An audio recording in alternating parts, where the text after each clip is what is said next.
क्या आप जानते हैं कि अगर आप प्रतिदिन केवल 10-15 मिनट कुछ स्ट्रेचिंग कर लेते हैं तो उससे आपके शरीर पर कितने बड़े प्रभाव हो सकते हैं। जब आप जिम में जाते हैं, दूसरे प्रकार के व्यायाम करते हैं या फिर आप निष्क्रिय रहते हैं, व्यायाम नहीं करते हैं, पूरा दिन बैठ करके काम करते हैं, उन स्थितियों में आपके मसल फाइबर जो हैं वो स्टिफ होने लगते हैं, उनकी इलास्टिसिटी कम होने लगती है।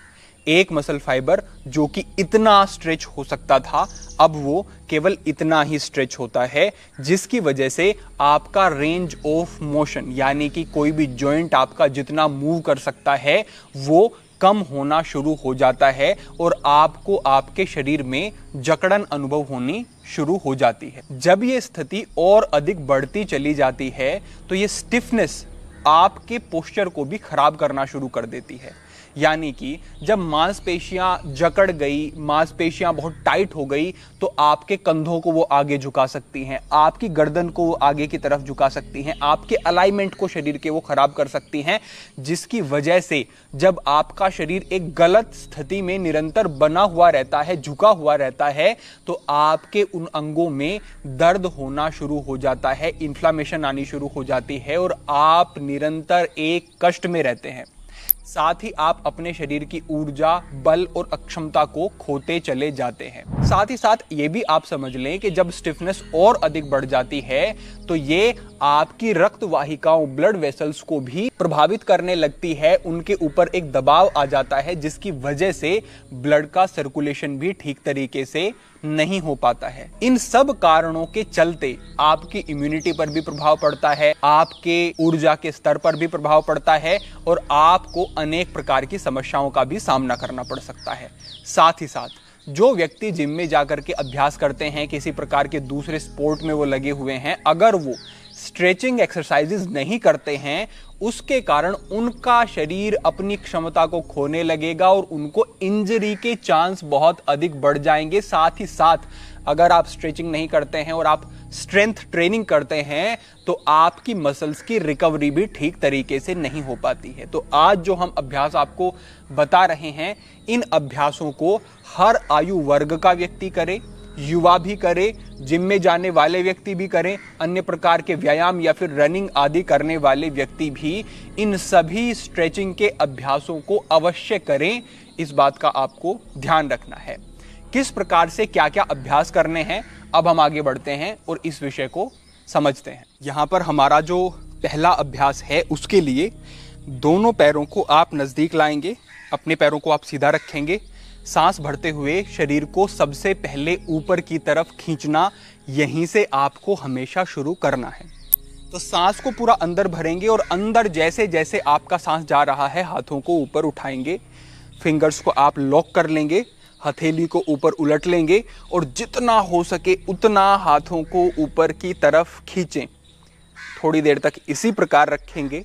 कुछ देर बाद आपको थोड़ा असहज लगेगा, उसके बाद आप हथेली को इस तरीके से उलट करके सर के ऊपर रख सकते हैं। 3 बार इसी प्रकार से आप ये अभ्यास करेंगे। उसके बाद अपनी एड़ी को उठा करके पंजों के ऊपर आकर के भी ये अभ्यास आप कर लेंगे। इस तरीके से शरीर को स्ट्रेच करेंगे। इतना करने के बाद आप सामान्य स्थिति में आ गए और यहाँ से अब आपको अपने दाएं हाथ को ऊपर से इस तरीके से ले जाना है और जो आपका बायां हाथ है उसको आप यहाँ से अपनी कमर को एक तरीके से पकड़ लेंगे और सामने देखते हुए इस तरीके से आप जाएंगे। इस हाथ को आप पूरा खींच करके रखेंगे और तब आपको जाना है। जब आप इस स्थिति में आएंगे तो पूरे आपके शरीर के ऊपर साइड में पूरा एक खिंचाव आएगा। जो हाथ आपका ऊपर रहेगा उस तरफ पूरा एक खिंचाव आपको अनुभव होगा। आपको आना है, सांस लेते रहने हैं और 3, 4, 5 सेकंड तक रुकना है।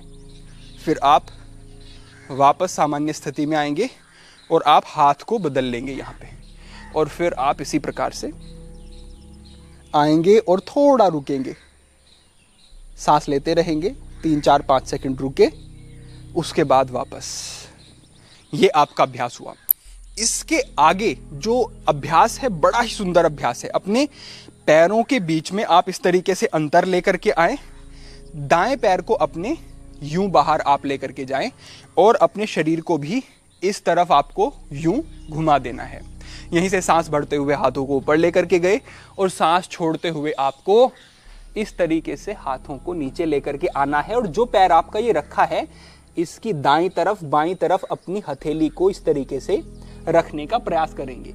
कई लोगों के लिए हथेली रखना शुरुआत में कठिन होगा, वो इस तरीके से अपनी फिंगर टिप को भी मैट से स्पर्श कर सकते हैं और कमर को सीधा रखने का प्रयास करें। यहाँ पर आपकी कमर पर भी एक खिंचाव आएगा और जो आपकी टांग का पीछे का भाग है, इस पर पूरा आपको एक बड़ा ही अच्छा अद्भुत खिंचाव अनुभव होगा। तो यहाँ पर आपको इस तरीके से रुकना है। यहाँ से फिर सांस भरा, वापस आप आए और यही स्थिति आपने बदल ली। दूसरे पैर से इसी प्रकार का ये आपका अभ्यास रहेगा। तो इस प्रकार से आप आएंगे। यहीं से फिर से सांस आपने भरा और वापस आप आ गए। अगले अभ्यास के लिए आपको अपने दाएं पैर को बाहर की तरफ इस तरीके से ले जाना है और यहाँ से अपने घुटने को मोड़ लेना है इस तरीके से। इसका जो सरल प्रकार होगा अभ्यास का वो ये है कि अपने हाथ को आपने यहाँ पर रखा, शरीर को आगे की तरफ ना जाने दें, इस तरीके से ऊपर की तरफ खींच करके रखें।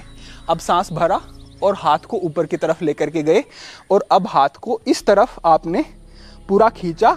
आपका हाथ आपके कान से स्पर्श हो जाएगा और पूरा एक खिंचाव बनेगा। ये इस स्ट्रेचिंग का सरल प्रकार है, आसान तरीका है। अब इसको ही और इम्प्रूव करना है तो इस हाथ को हटा लो, इसको यहाँ पर रखा और अब आपने इस स्थिति में आकर के होल्ड किया। ये पूरा आपके शरीर के ऊपर साइड में पूरा एक स्ट्रेच होगा, इससे स्ट्रेंथ भी बढ़ेगी और आपके पेल्विक फ्लोर की फ्लेक्सिबिलिटी भी इस अभ्यास से बढ़नी शुरू हो जाएगी। तो यहाँ पर आकर के आप रुकें। यहीं से फिर सांस बढ़ते हुए वापस और आप दिशा को बदल लेंगे। पहले इस प्रकार का अभ्यास, जो इससे आगे का अभ्यास करने में असहज अनुभव कर रहे हैं वो इस प्रकार करें और जो सहज हैं वो इस प्रकार का अभ्यास यहाँ पर करेंगे और यहाँ पर आकर के होल्ड करेंगे। इतना अभ्यास कर लेने के बाद आपको अपने हाथों को यहाँ पर रखना है मैट पर और इस तरीके से यहीं से पर्वतासन की स्थिति में आप सहजता से आ जाएंगे। पर्वतासन की स्थिति में दो बातों का ध्यान रखें। एक तो कई लोग इस तरीके से अभ्यास करते हैं, यानी कि कंधों के ऊपर भी कोई स्ट्रेच नहीं है और उनकी एड़ियां भी ऊपर उठी रहती हैं, जिससे कि ना ही उनके टांगों के ऊपर एक खिंचाव आता है, ना ही कंधों के ऊपर और ना ही बैक के ऊपर। ये अभ्यास बिल्कुल ठीक नहीं है। तो आपको अपनी एड़ियों को मैट से स्पर्श कराना है और अपने कंधों को नीचे की तरफ इस तरीके से लेकर के जाना है। ये आपका पर्वतासन का अभ्यास होगा। यहाँ पर आप रुकें। अब यहीं से हमारा अगला अभ्यास है, दाएं पैर को उठाएंगे और दोनों हाथों के बीच में ला करके इस तरीके से आप रखेंगे। यहाँ आकर के आपको कुछ समय होल्ड करना है। अब शुरुआती समय में कई लोगों का इस तरीके से होगा, ऊपर उठा रहेगा, क्योंकि वही आपका जो पेल्विक फ्लोर है ये स्टिफ हो गया है। और अगर ये स्टिफ हो जाता है तो इससे आपकी यौन क्षमताओं पर प्रभाव पड़ता है। इरेक्टाइल डिस्फंक्शन की समस्या हो सकती है, शीघ्र पतन की, धातु रोग की समस्या हो सकती है, स्वप्न दोष हो सकता है और महिलाओं में मेंस्ट्रुअल फ्लो बहुत अधिक होना, क्रैम्प होना और भी अन्य तरीके की समस्याएं बढ़ सकती हैं। तो इन अभ्यासों से आपको इस समस्या में लाभ मिलेंगे। तो इस तरीके की स्थिति में आए और जितना हो सके आप अपने आप को नीचे की तरफ लेकर के गए और यहाँ पर आपको होल्ड करना है।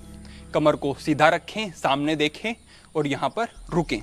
थोड़ी देर यहाँ रुके और यहीं से वापस पर्वतासन की स्थिति में आपको आ जाना है और यहीं से पैर बदलते हुए ये अभ्यास दोबारा करना है। इस तरीके से आए और यहाँ करके आपको रुकना है, होल्ड करना है। थोड़ी देर तक रुके, सांस लेते रहें और उसके बाद वापस पीछे पर्वतासन की स्थिति में आप आ जाएंगे। यहाँ पर एक और अभ्यास आपको करना है जो कि आपकी स्पाइन को फ्लेक्सिबल करेगा, स्टिफनेस को समाप्त करेगा, एक्टिव करेगा स्पाइन को और बहुत अच्छे लाभ मिलेंगे। किस प्रकार से? आप इसी प्रकार से पर्वतासन की स्थिति में आ जाते हैं और यहीं से आपको सांस भरना है और इस प्रकार से ऊपर की तरफ देखना है और अपने पैर के अंगूठों पर और हाथों के ऊपर भार को रखना है। सांस को छोड़ते हुए आप इस प्रकार से पीछे आएंगे और सांस को भरते हुए आप फिर से इस प्रकार से। तो ये अभ्यास आपका फ्लो में चलेगा, इसमें ज़्यादा होल्ड करने की ज़रूरत नहीं है। ऊपर आए, फिर से पीछे, फिर से आगे की तरफ और फिर से पीछे। इतना अभ्यास करने के बाद दोनों पैरों को आगे लेकर के आएं और इस तरीके की स्थिति में अंगूठों को पकड़ें और जितना हो सके यहाँ पर नीचे आने की कोशिश करें। यहाँ तक जा पा रहे हैं कोई समस्या नहीं, थोड़ा और ले गए, थोड़ा और ले गए, और बढ़ते बढ़ते आपका ये पूर्ण अभ्यास भी हो जाएगा।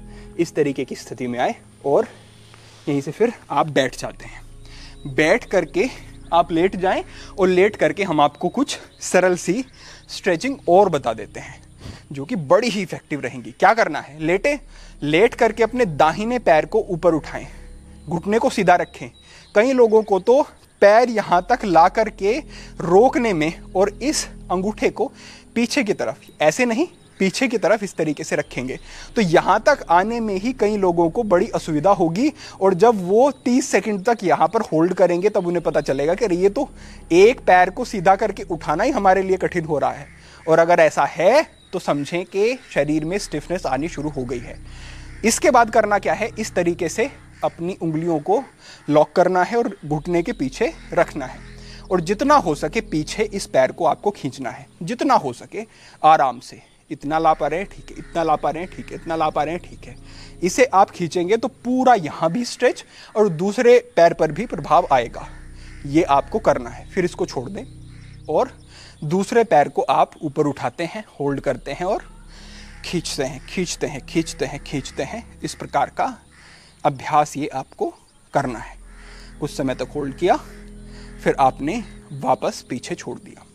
इसके बाद पदांगुष्ठ नासास्पर्शासन का अभ्यास इस तरीके से लाएंगे, पैर को इस प्रकार से होल्ड करेंगे और पैर के अंगूठे को अपने माथे से या फिर नासिका से स्पर्श करेंगे। कुछ समय तक होल्ड किया, उसके बाद फिर से आपने छोड़ दिया। फिर दूसरा पैर लेकर के आए, कुछ समय तक होल्ड किया,